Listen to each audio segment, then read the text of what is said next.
I don't like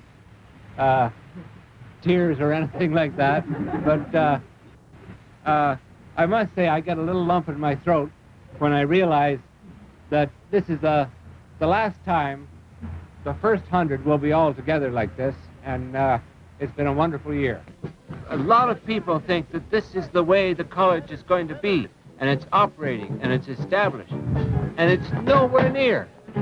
We're like an airplane going down the runway, ready to take off, and the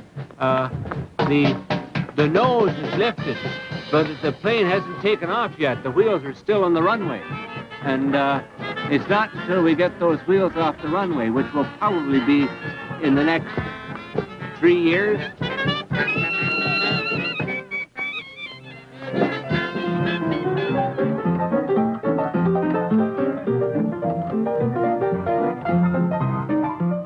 The plane certainly came off the runway. It took more than 2 years. It was a 3 or 4 year venture to really get it going. The place a school is really important, because in another 20 years, many of these students will even forgotten who their teachers were. They might have even forget what the buildings are like, but they'll never forget the trees and the sea. And I really think that's what attracts the people back here. You come up over that top hill coming down here, and there's the old growth forest, and then you see through to Petter Bay, and that's what they'll remember the rest of their lives, wherever they are. We looked at 57 different sites around here on the island, and I'd heard about Petter Bay, and we came in a boat, and as soon as this point was, the rest of the land was still completely forested, but this point was bare just as it is now. And we just stopped out in the water and we looked at it and we said, that's going to be it. And we decided before we even came ashore. And then as we walked over it, we realized what a magnificent place it was. Another reason for choosing this place is we wanted to be far enough away from Victoria that you had to plan to get there. It was accessible, but you couldn't just go there on the spur of the moment. And so this becomes a nest. And there's some disadvantages of having people in a nest. They've got to be able to get out of it when they want, and they can that's why we had the students driving their own van, and driving the school vans and so on. But the sea is the other one. You know, you can, there's a relief out there, and that's where my relief is. That's where I used to do my thinking in 2 places, one sitting right here, and the other out at sea, either by myself or with the other students. I'd often take 6 or 8 students with me and discuss the issues of the college with them out there, rather than in my office or any place like that. Before the students arrived, we had the faculty meet, and our first decision was that we didn't know how to run an international school. And it was a really important decision, because we decided that we would make as little definite plans as possible until the students got here. And then we were going to involve the students in deciding how this place runs, how, in every detail, when classes would be. There were some limitations, of course. They had to do the International Baccalaureate, but what services we'd be involved in and so on. And we did this in the form of a village meeting. And that's been the key to this place. It's a real key to this place. That was just a wonderful, wonderful beginning for us. Everybody who's been here, just the way the place is run, I hope and I believe it's working. They will be kind to people they meet.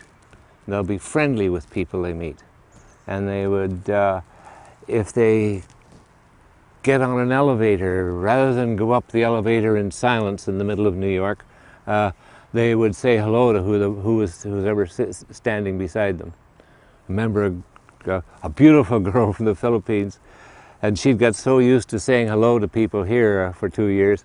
When she went home, she walked down the main street in Manila and was saying hello to the people as they walked by, and the people would turn and look back at her like this and men started to follow her, and she realized that she just had 2 years of saying hello to everybody. And that sounds like a simple thing, but it's not simple. It's really serious. If you're not pleasant and open and honest with everybody you work with, you're not making the world a better place. And if you are always willing to help people, willing to do community service, willing to be kind to people who are having difficulties, that's what it's all about. And you can do it on an individual basis. And some people, like the organization Doctors Without Borders, they're trying to do it in a macro scale, but it really starts in a small scale. It's rather interesting, you know, there are now books out on conflict resolution, and people are talking about it and teaching it in schools and so on. I'd never heard the word when we started, those words when we started the college. We never talked about conflict resolution. We talked about peace and people working together and so on, but we weren't consciously trying to teach conflict resolution. The students are coming away, and when they leave here, with expectations on themselves. They're you know, it's not from outside, it's from inside. And often their expectations are too big, too broad. They think they're going to change the world. And we used to have some examples of people that have changed the world come here, like some of the leaders of the world would drop in, and I used to say, well, look at what one person can do. And I think maybe I overdid it. It's unfortunate if they think that they can't